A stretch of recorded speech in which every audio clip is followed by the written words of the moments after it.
Hello everyone, welcome to my YouTube channel. I am Deepika Sharma. आज का quick revision के लिए टॉपिक है introduction to three dimensional geometry. Three dimensional geometry समझने के लिए हमें रिवाइज करने पड़ेंगे अपने 2D वाले कंसेप्ट्स। टू डायमेंशनल ज्योमेट्री आप प्रीवियस क्लासेस में पढ़ चुके हो, उसी के साथ को रिलेट करके हम 3D को समझेंगे। तो टू डायमेंशनल ज्योमेट्री में क्या होता था, हमारे पास दो एक्सिस होते थे, एक्स एक्सिस और वाई एक्सिस। अब ये जो एक्स एक्सिस और वाई एक्सिस होते थे, हमें किसी भी पॉइंट की या किसी भी चीज की पोजीशन बतानी होती थी 2D में, तो हम उसको डिफाइन कर सकते थे इन टर्म्स ऑफ एक्स और वाई। जैसे कि अगर हमें किसी की पोजीशन बतानी होती थी तो हमारे पास दो ही कोऑर्डिनेट्स की जरूरत पड़ती थी, वो होते थे एक्स और वाई। जबकि जब हम 3D की बात करते हैं तो इन दो कोऑर्डिनेट्स से काम नहीं बनता है, हमारे पास एक तीसरा कोऑर्डिनेट भी आ जाता है जिसको हम z नाम दे देते हैं। और अगर हमें किसी भी ऑब्जेक्ट की पोजीशन बतानी हो इन 3D, तो हमारे पास तीन कोऑर्डिनेट्स चाहिए उसकी पोजीशन को डिफाइन करने के लिए। उनको हमने नाम दे दिया एक्स वाई एंड z।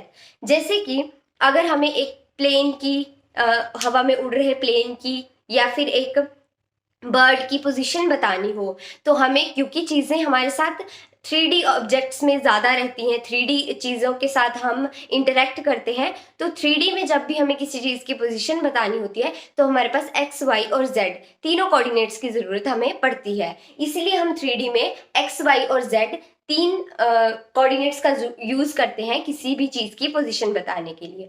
अब 2D में जो होते हैं हमारे पास एक्स और वाई, इनको हम बोलते हैं एक्सिस। बट जब हम 3D में जाते हैं तब ये एक्स वाई और जेड, पहले तो ये तीन हो जाते हैं, दूसरा ये क्या हो जाते हैं, ये प्लेन्स होते हैं। इनको एक्सिस नहीं कंसिडर करते, हम इनको प्लेन्स कंसिडर करते हैं क्योंकि ये हमारी स्पेस को प्लेन्स में डिवाइड कर देते हैं। अब जब हम 2D की बात करते हैं तो x और y जो होते हैं वो एक दूसरे के म्यूचुअली परपेंडिकुलर होते हैं। म्यूचुअली परपेंडिकुलर मतलब एक दूसरे के परपेंडिकुलर रहते हैं। इसी तरह से जो हमारे x y और z प्लेन्स हैं वो 3D में एक दूसरे के म्यूचुअली परपेंडिकुलर रहते हैं। ये बात आपने ध्यान रखनी है। उसके बाद जब हम 2D में अपनी स्पेस को डिवाइड करते हैं एक्स और वाई एक्सिस के केस में, तो ये हमारी डिवाइड कर देता है स्पेस को चार क्वाड्रेंट्स में। क्वाड्रेंट वर्ड से ही समझ में आता है कि चार की बात हो रही है। पर जब हम 3D में जाते हैं, एक्स वाई जेड प्लेन्स की किसी स्पेस को डिवाइड कर देते हैं एक्स वाई जेड प्लेन, तो वो उसको डिवाइड कर देते हैं 8 भागों में, जिनको हम नाम देते हैं ऑक्टेंट्स। तो ये ध्यान रखना है कि 2D में होते हैं हमारे पास क्वाड्रेंट्स, जबकि 3D में हमारे पास होते हैं ऑक्टेंट्स। इसी के साथ अगर हमें किसी पॉइंट की पोजीशन बतानी हो, हमने बोला कि कोई पॉइंट जो है वो एक्स एक्सिस पे लाई कर रहा है, तो उस टाइम पे y और z कोऑर्डिनेट्स 0 हो जाएंगे। अगर कोई चीज एक्स एक्सिस पे लाई कर रही होगी तो हम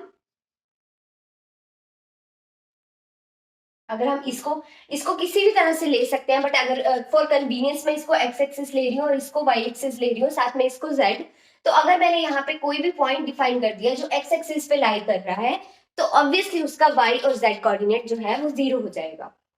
इसी तरह से कोई पॉइंट अगर वाई एक्सिस पे लाई कर रहा होगा तो उसके एक्स और जेड कोऑर्डिनेट्स 0 हो जाएंगे। अगर जेड एक्सिस पे लाई कर रहा होगा तो एक्स और वाई 0 हो जाएंगे। ये मैंने इसलिए बताया क्योंकि क्वेश्चन में कई बार ऐसा होता है कि आपको डायरेक्ट लिखा जाता है कि आपका पॉइंट इस पोजीशन पे लाई कर रहा है, तो आपको कुछ सोचना ना पड़े, आप डायरेक्ट देख सकते हो कि अगर एक्स एक्सिस पे लाई कर रहा है तो मेरे को अगर क्वेश्चन सॉल्व करना है तो मुझे वाई और जेड 0 लेके ही करना पड़ेगा, क्योंकि जब पॉइंट एक्स एक्सिस पे लाई कर रहा है तो वाई और जेड का तो सवाल ही पैदा नहीं होता कि वो भी कोई कोऑर्डिनेट ले रहे होंगे। इसी तरह से अगर हम प्लेन की बात करें, आपको पूरा नाम लिख दिया जाए कि एक्स जेड प्लेन में आपका पॉइंट लाई कर रहा है, तो जब एक्स जेड प्लेन में लाई कर रहा है तो उसका वाई कोऑर्डिनेट क्या हो जाएगा, 0 हो जाएगा। ऐसे ही वाई जेड प्लेन में लाई करेगा तो उसका एक्स का कोई कोऑर्डिनेट नहीं होगा। एक्स वाई प्लेन में लाई करेगा तो उसका जेड कोऑर्डिनेट 0 हो जाएगा। ये हम क्वेश्चंस में यूज करेंगे, इसलिए मैंने बेसिक आइडिया आपको इस चीज का दे दिया। अब जो हम क्वाड्रेंट्स पढ़ते थे, क्वाड्रेंट्स में हमें पता लग जाता था कि यहाँ पे भी x पॉजिटिव है, y पॉजिटिव है। यहाँ पे x जो होता है वो हमारा नेगेटिव होता है और y पॉजिटिव रहता है। यहाँ पे नेगेटिव और नेगेटिव दोनों नेगेटिव रहते हैं और यहाँ पे पॉजिटिव और नेगेटिव हो जाते हैं। इसी तरह से जो हमारे प्लेन्स है एक्स वाई जेड, ये भी जो ऑक्टेंट्स है उसको अलग अलग साइन देते हैं। जैसे अगर एक साइड पॉजिटिव है दूसरी नेगेटिव है, अब कौन सी प्लेन में लाई कर रहे हैं वो ऑक्टेंट्स के जो पोजीशंस के साइन है वो आपने याद रखने हैं। इसको बोलते हैं ऑक्टेंट कोऑर्डिनेट टेबल।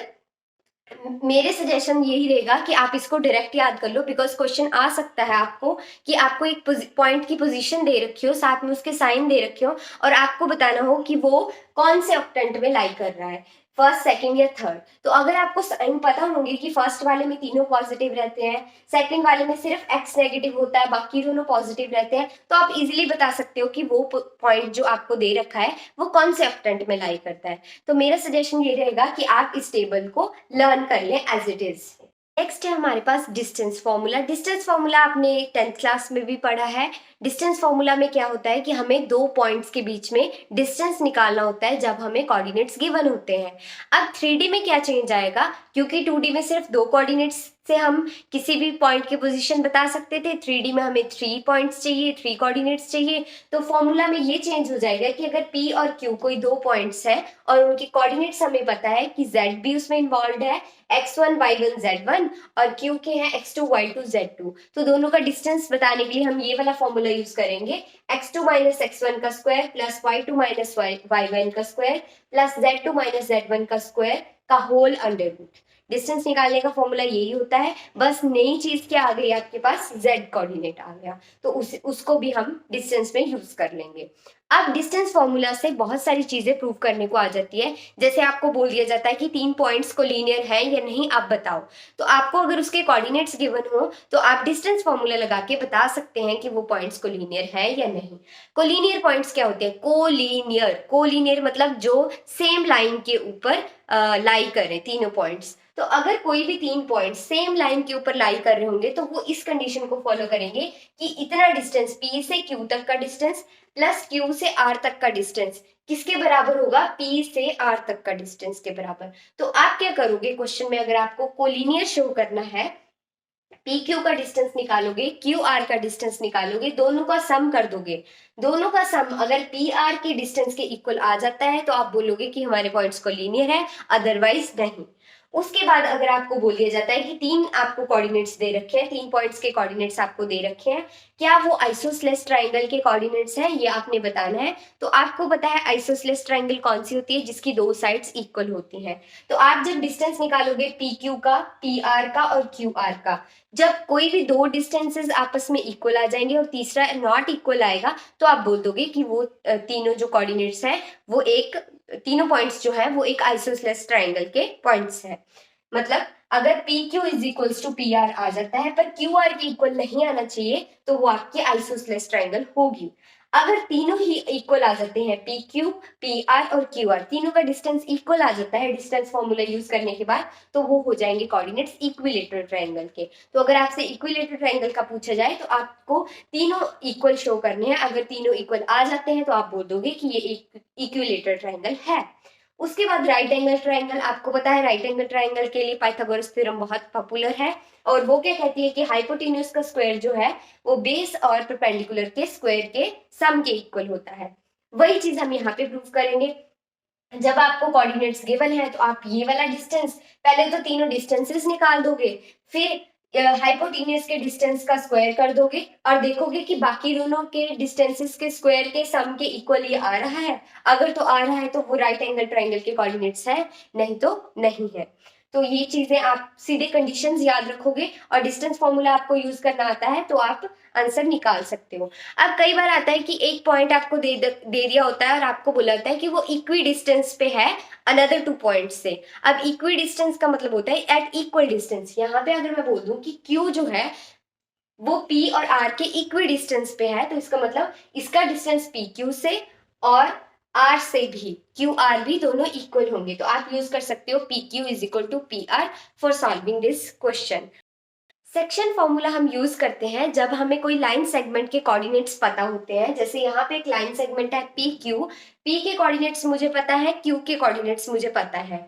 अब मुझे ये बता रखा है कि उस लाइन को कोई कोऑर्डिनेट कट करता है, कोई पॉइंट कट करता है R और उस लाइन को डिवाइड कर देता है कुछ m:n रेशो में। आपको क्वेश्चन में रेशो गिवन होगी कि कोई पॉइंट उस लाइन सेगमेंट को इस रेशो में डिवाइड कर रहा है, तो आपने उस पॉइंट के कोऑर्डिनेट्स अगर निकालने हो तो आप सेक्शन फॉर्मूला यूज करते हो।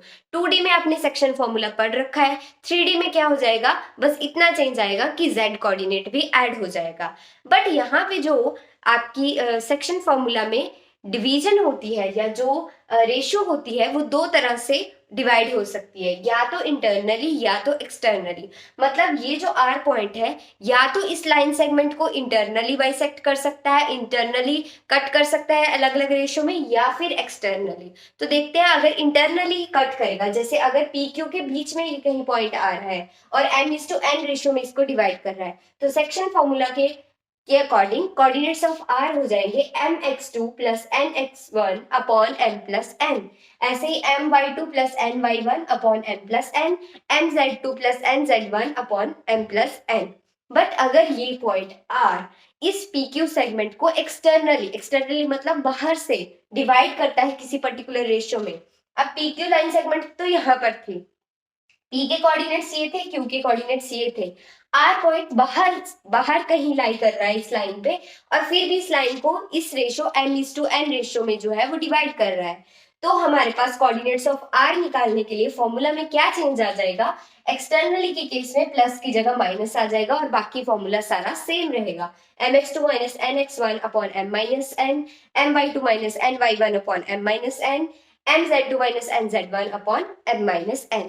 तो ये ध्यान रखना है कि इंटरनली या एक्सटर्नली डिवाइड कर रहा है, ये आपको क्वेश्चन में गिवन होगा कि आप जो पॉइंट है वो कैसे डिवाइड कर रहा है लाइन सेगमेंट को। अब यहाँ पे अगर थोड़ा सा और समझा जाए तो इस तरह से हम अगर हम ये देखें कि ये जो आर पॉइंट है ये पी क्यू को 2:1 रेशियो में डिवाइड कर रहा है, तो मतलब यहाँ पे 2 पार्ट्स है और यहाँ पे 1 पार्ट है। सेक्शन फॉर्मूला लगा के हमें पी और क्यू के कोऑर्डिनेट्स गिवन हो तो हम इसको निकाल सकते हैं। इस केस का मतलब ये होता है कि यहाँ पे 2:1, अगर यही वाली बात ले तो यहाँ पे पी क्यू वाला पूरा एरिया 2 है और क्यू आर वाला एरिया 1 है। यहाँ पे इस तरह से डिवीजन थी और इस तरह यहाँ पे इस तरह से डिवीजन है रेशियो के हिसाब से। अब कई क्वेश्चंस क्या होते हैं, आपको P भी दे रखा होता है, Q भी दे रखा होता है, R के कोऑर्डिनेट्स भी दे रखे होते हैं। इस एग्जांपल को देखते हैं, P के कोऑर्डिनेट्स भी हैं, Q के कोऑर्डिनेट्स भी हैं, R के कोऑर्डिनेट्स भी दे रखे हैं। बस ये पूछ लिया कि ये जो R कोऑर्डिनेट है ये किस रेशियो में डिवाइड करता है हमारी लाइन सेगमेंट को। तो उस केस में क्या करते हैं, हम रेशियो को लेट कर लेते हैं m:n।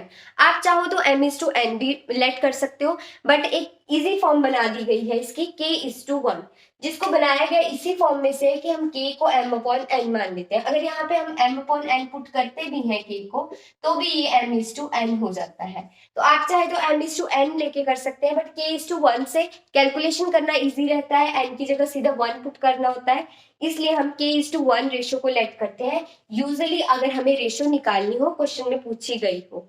उसके बाद कई बार आपको क्वेश्चन में मेंशन होता है कि आपने कोलिनियरिटी बतानी है but without using distance formula. तो अनदर फॉर्मूला क्या होता है उसके लिए, हम सेक्शन फॉर्मूला यूज करके भी बता सकते हैं कि 3 पॉइंट्स कोलिनियर हैं या नहीं है। उसके लिए क्या होता है कि जब हमें 3 पॉइंट्स के कोऑर्डिनेट्स पता है, आपको पता है कोलिनियरिटी में हमें तीनों पॉइंट्स के कोऑर्डिनेट्स पता होते हैं, तो उसमें हम रेशियो को लेट कर लेते हैं। रेशियो को आप चाहे तो k:1 लेट कर लो या m:n लेट कर लो।